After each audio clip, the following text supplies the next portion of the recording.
Howdy folks, welcome to another show. This is the Scannell Agenda, and today's show is entitled Get Your Boots On for the Codfish Team Building Seafarm. Today's date is March 1st, 2019, and this is show number 98, if I didn't already say that. Okay, the codfish is something we're missing. We're missing the codfish.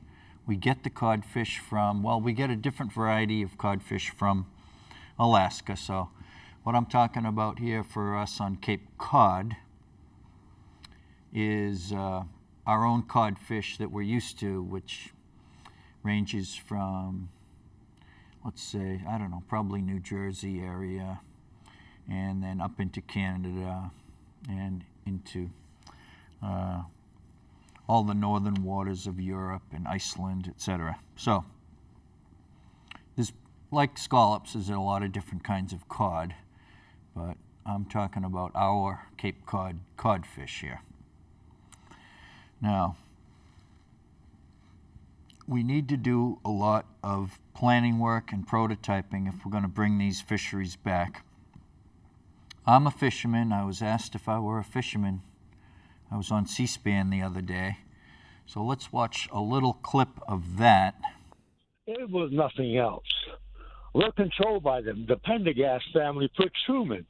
All right, got your point. Steven's next. In Massachusetts, a Republican. Good morning. Morning. I'm pretty ticked off as usual about codfish and fisheries management issues. Now, the USA was followed by the world, let's say in the mid-70s, 80s, 90s, and boy, did we lead them down the rat hole, and that was terrible.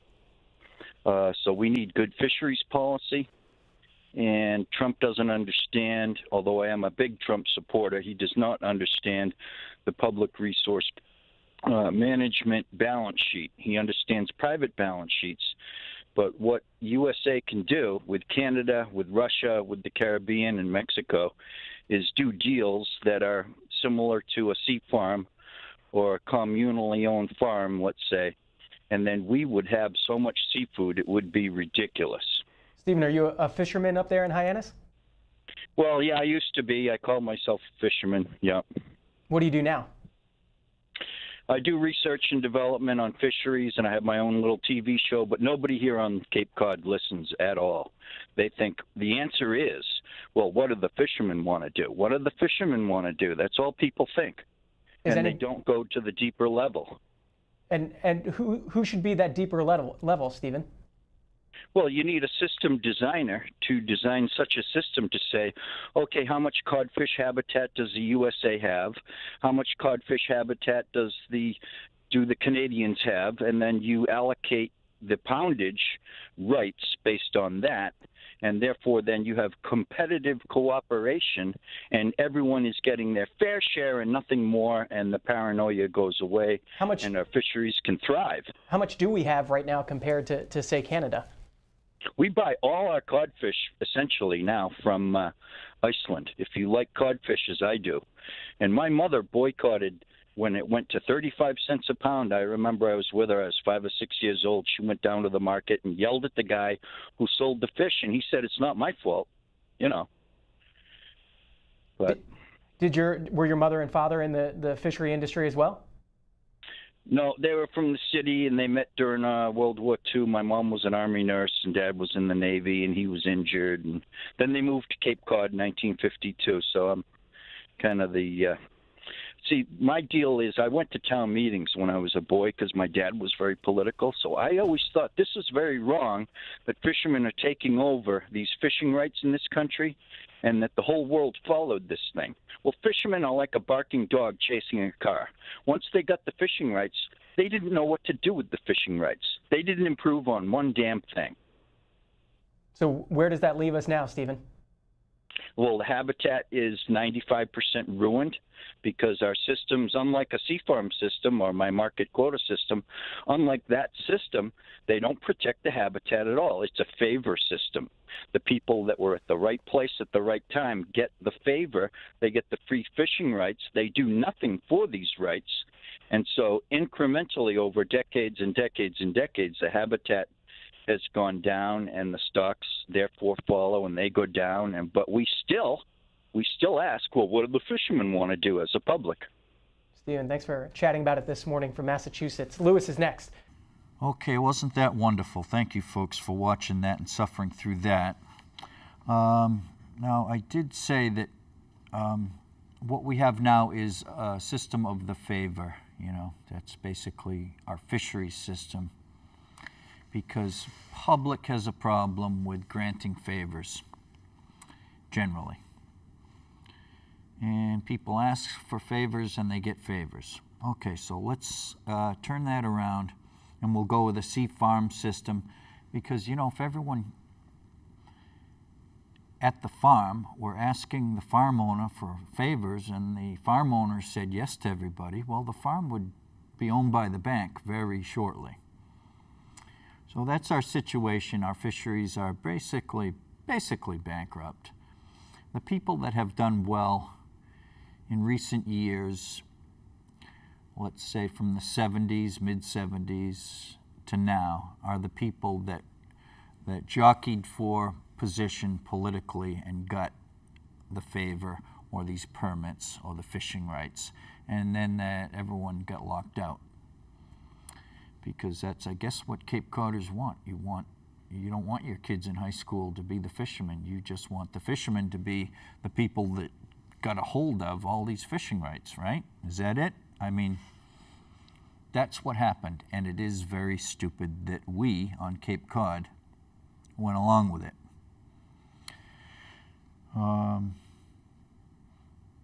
Okay, so we're in deep doo-doo, as they say, in fisheries. So get your boots on, because the fishermen aren't going to belly up and step up and get it fixed. I'm a fisherman, and I could lead fishermen to get it fixed, but no way. They don't want that. They want things to stay the same. So I'm asking the public, do you want things to stay the same? Things were messed up in the mid-70s, and it went downhill from there. And now we have no codfish.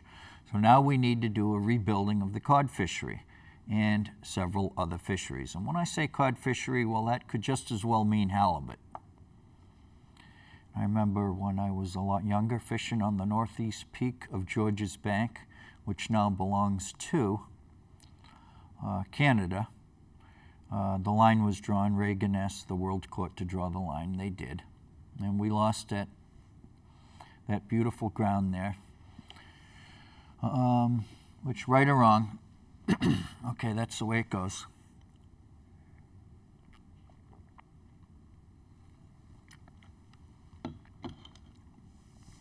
So the best way to rebuild the fisheries worldwide using international systems is with the market quota system or the Seafarm system. So the show I was on the other day, I think it was last Tuesday, the call-in show on C-SPAN, the question was, what do you think we ought to be concentrating on in foreign policy? Well, codfish policy for the United States of America and Canada is pretty important stuff, and that's foreign policy. So we have options here. Canada really collapsed its codfish, and every time I turn around, there's someone saying, yeah, there's codfish, and they want to go out and catch those codfish. And then they'll be, well, I don't know, I guess we'll have to wait for the codfish to come back. So a lot of fishermen would like to fish on, I call it 2%. If the codfish are up at a 2% level out of 100%, let's say, where we should be is 100%. Now, we don't have the habitat to carry 100% like we used to, but so we're we're stuck with the 2% of what we should have for codfish. Maybe that's a stretch. Maybe it's down way under 1%, more like it. But anyway, let's just call it 2%.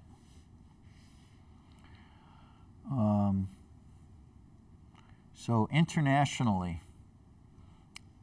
the problem has been what's called a race for fish. And it's almost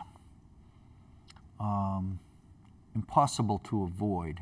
So basic human nature is to think that the other guy is catching more than his fair share of the codfish. So U.S. can look over at Canada and say, oh man, they're catching more than their fair share. And, you know, both sides, Canada looks at the U.S. saying, oh boy, they're catching too much. And so that kind of leads to an overfishing attitude. You're going to get them first. We're going to catch that fish first. It's only right. So pretty soon, the codfish collapses in an area, and it's got to be rebuilt. The problem is rebuilding fisheries when they're gone is like, you know, scraping the topsoil off of a farm and then starting the farm again with no soil, basically. Your habitat, it changes and it shifts over to other purposes. And it just, the makeup and the organic makeup composition of your bottom ground changes if you fish things out. So that's microscopic, it's water quality, etc. So internationally, Canada and the USA could really put the codfish back on the map here. And to do that, we're going to have to use the Seafarm system, in my opinion, because the fishermen they just won't step up and belly up because, number one, they don't know what to do. As I mentioned, it's like a dog chasing the car, and the car stops and the dog stands there, and now what do you do, doggy? You know, you don't know what to do. You caught the car. It's kind of funny. It's just human nature. And I do complain a lot about fishermen. Over the years, fishermen have complained about me, and that goes way back. If you consider that I was a young offshore fisherman, and then when these systems started to come into place, I was locked out. So yeah, I'm going to complain.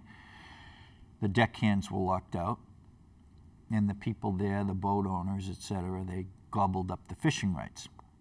And the recent news about the one guy in New Bedford who had 30 or 40 boats, I guess he's getting all fixed up now with all his rights intact, which is, to me, it's criminal on the part of the National Marine Fisheries Service to let him walk and just keep going. They should have taken those permits and retired them, and they should immediately put a poundage system into place. Poundage is simple limits. Okay, and then you can work with getting involved with the Seafarm market quota system, etc. But if you have a cash cap, rather not poundage, but a cash cap, what you're doing then is you're buying some time. So a cash cap can work with shutting down the fisheries for a while, letting the fisheries go fallow. 80%, not 100%. And while you're doing that, you can build up the Seafarm codfish team, or you can do some team building for the Seafarm. Canada and the U.S. can work on things like floating marine laboratories to hatch the codfish, and we can use other countries like Norway and Iceland to get in on these projects. We can do artificial reefs, and that would be one of my big projects over the years has been designing artificial reefs. And I want to get all this stuff that I do scanned and then put out there with a blanket patent. if I just put it out there, and let's say I wanted to give it all to the National Marine Fisheries Service through a certain program, it would be impossible because I would have given it all away. So I don't think it would be altruistic just to give it away. I need to get it patented. It's probably not expensive to do, probably just work. So let's explain how the Seafarm system works. I also call it pick your own strawberries with local. Now with local, you can take, let's say one little area. Let's call it Round Cove and Harwich's share of Pleasant Bay. And you can work with cohogs right there. And you can do the market quota system, just that part of Harwich and just with cohogs. That might be sensible because that was a very productive bed right there outside of Muddy Creek, right on the border of Chatham and Harwich. Now that would for sure work. We could do that because your hatchery stock and your cultivation people could be paid based on the values of people bringing in, let's say, a bushel or a half a bushel of cohogs. Commercial or recreational, that doesn't really matter with this Seafarm system. You can be out there scratching for cohogs and be commercial or recreational, and I think the system should be blind to that. You come in and you pay your poundage tax, and that would be graded. Let's say if you were catching bigger cohogs that had bred a couple of times, how those wouldn't be taxed at the highest rate as would your small, your necks, your little necks, cherry stones. Okay, so that would be pretty simple to do. You know, we could work with Chatham, and they're getting a lot of cohog stock on a regular basis, and all the towns work together to get purchase some cohogs. Now Harwich has an upweller too, so these are all things we know how to do, and it's a simple form of aquaculture, you know, cultivating cohogs. But it's the same system. It's the Seafarm system. And we need to build our track record with this system, of which we have none. We also have no seafood, basically, a little bit coming in, but basically we're cleaned out here. The one thing about this Seafarm system that I advocate is to do away with the state ribbon of control, and then split the difference perhaps and give half of that state zone of control to federal and half to local, or give it all to local, because local will be working with state. You don't want too many layers, and that ribbon of control from a state perspective is problematic and inefficient.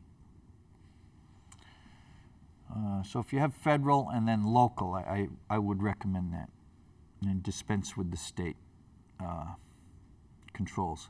Now, you're going to need more state people, actually, if you do the Seafarm system, because the state people are going to be big into the floating marine laboratories, big into the federal management and the local management as well, because they'll be very strongly supporting good Seafarm local management and good Seafarm federal management, and international too, most likely.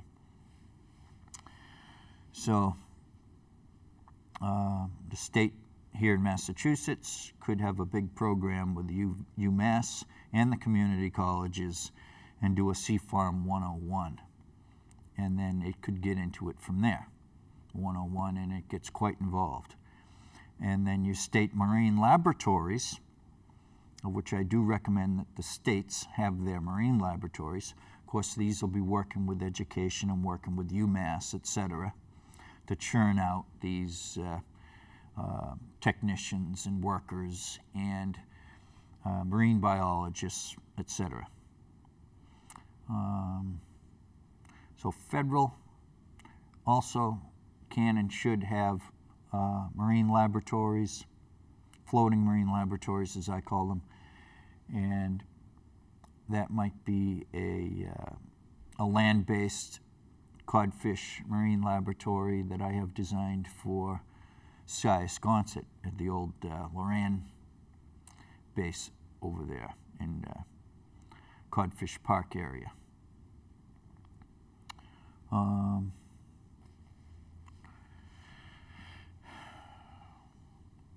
So we have a bad system that we need to replace, and as I was mentioning, and Scott Lively agreed with me when I interviewed him that what we would do to end this favoritism system, patronage system, if you want to call it that. I wouldn't call it that. Just a system of favor to a few fishermen who happened to be at the right place at the right time in the 70s, mid-70s, early 80s, etc., when we were converting to this system for conservation, but it wasn't for conservation, and conservation never happened.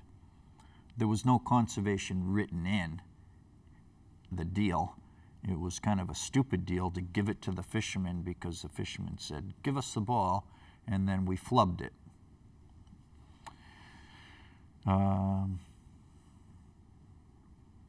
So the marine labs can be kind of the anchor here for the Seafarm system. And out of the marine labs will come, as I've done a show on the Congress of Marine Scientists and Technicians, or as I call it, COMSAT, C-O-M-S-A-T. These would be the people, possibly me included, who works at a hatchery, and I've worked at a hatchery for a couple of years. And at the time I was also doing some commercial fishing and doing some research and development on the scallop dredges and on other things. Why don't I digress now? One of the big projects for me there at the Marine Laboratory on Nantucket was this, what I call Presidential Scallop Hotel, and I think it was show number 3, maybe 3 or 4, and I did some work with this cage system, where the system had like a big hula hoop, steel probably, or cement, and then it had spikes coming up, and then all around the perimeter where the spikes were went these cages, let's say a 25-foot long rack with cages on it. And then what would happen in a mechanized version of this system with a big floating aquaculture factory ship would be all these, what I called presidential scallops hotels would be coming out of the water, and then going, the cages would be going to the line. So it would be a line production system. And I've got this big, huge ship here designed for the line production of aquaculture. In other words, this is industrial production that I've been designing now for decades. But we do the little woven Chinese gear. That's what we do. We don't do this. This would make too much sense. This is more about steel and hydraulics and, capitalizing public aquaculture. Oh no. So I have a line here with 50 or more stations where you'd have workers, probably 6 on, 6 off, unzipping these cages of scallops and fish and what have you. It could be anything, fin fish, or hopefully a combination of more than 2 or 3 different things that we happen to be growing at one time. That's polyculture. If you put a few snails in with your scallops, the snails will help keep the algae down. Same thing with your little aquarium. So I've got this little ship designed, and that I did years ago. I've been working on this stuff for years, and I have a mountain of this kind of thing that plugs into the Seafarm system. And I designed the Seafarm system maybe when I was a teenager, because Dad said, well, you got to put it out to bids. I approached Dad and I said, you know, what can we do about this? And he was not into me being a fisherman at all. So he said, I don't know, put it out to bid. So the 1 minute left here. The thing we got to do is to first realize that no, all the fishermen aren't going to get together and design a comprehensive, complex system. One fisherman has already done that. I've roughed it out, and I've been doing it for years and years. But the system, the basics of the system came first, and that is a system not of favoritism, but it's an agricultural base where part of the proceeds of the poundage comes in and it gets converted to, as I say, making more pie. Okay, well, that's it for the Scannell agenda. Thank you very much.